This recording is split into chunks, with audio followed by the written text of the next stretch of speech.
এখন আপনাদের সামনে কোরআন ও হাদিস থেকে বক্তব্য রাখবেন মাদ্রাসাতুল বানাত হাড়িভাঙ্গা হালকার প্রধান শিক্ষক মাওলানা আব্দুর রাজ্জাক সাহেব। একজন আলেম আর একজন আলেমের বিরোধিতা করতে লাগবে, একজন মুয়াজ্জিন আর একজন মুয়াজ্জিনের বিরোধিতা করতে লাগবে। ওই সময় খানা দেখবেন তোমরা ঈমান নিয়ে চলা কঠিন হয়ে যাবে।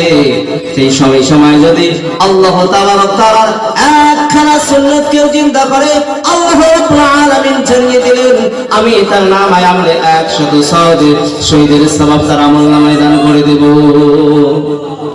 100 শহীদের আমলনামায় সওয়াব পেয়ে আমরা খুশি না বাজার মুহতারাম হাজিরিন। আল্লাহ রাব্বুল আলামিন পবিত্র কোরআন কারীমের মধ্যে জানিয়ে দিলেন, যালিকাল কিতাবু লা রাইবা ফীহি হুদাল লিল মুত্তাকিন। আমি একটা এমন কিতাব পৃথিবীর বুকে নাযিল করলাম, এই কিতাবের মধ্যে কোনো সন্দেহযুক্ত নেই।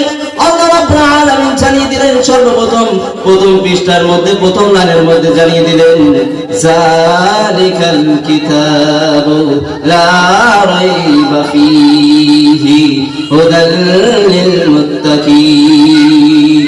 এই কিতাবের মধ্যে কোনো সন্দেহ নাই, তার কারণে এই কিতাবটা আল্লাহ রাব্বুল আলামিন নিজে নাযিল করে দিয়েছেন। ইসলামের এই দুনিয়ার মধ্যে প্রায় 4500 গ্রন্থ কিতাব রয়েছে।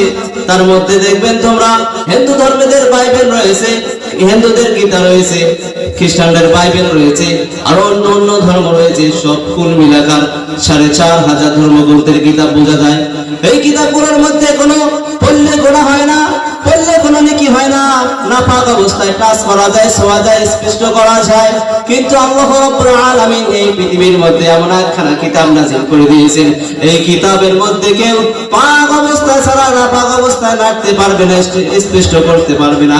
আল্লাহ রাব্বুল আলামিন জানিয়ে দিয়েছেন, এমন কোন কিতাব পৃথিবীর বুকে নেই যে সর্বপ্রথম নাযিল করার পরে সঙ্গে সঙ্গে চ্যালেঞ্জ করে দিয়েছেন। কিন্তু আল্লাহ তাবারক তাআলা এই কোরআন কারীমের মধ্যে সর্বপ্রথম প্রথম পৃষ্ঠায় প্রথম পারা প্রথম আয়াতের মধ্যে চ্যালেঞ্জ করে দিলেন, তোমরা এই কিতাবের মধ্যে কোনো সন্দেহযুক্ত নাই, ভুল নাই। কিন্তু অন্য কিতাব আছে, লেখা আছে যদি ভুল হয় লাস্টে তাহলে মাফ করে দিবেন। কিন্তু এই কোরআন কারীমের মধ্যে আল্লাহ সর্বপ্রথম চ্যালেঞ্জ করে দিয়েছেন, এই কিতাবের মধ্যে কোনো সন্দেহযুক্ত নাই। মুহতারাম হাজিরিন, একটা এমন একটা কিতাব পৃথিবীর মধ্যে উন্নতম সাহিত্য হচ্ছে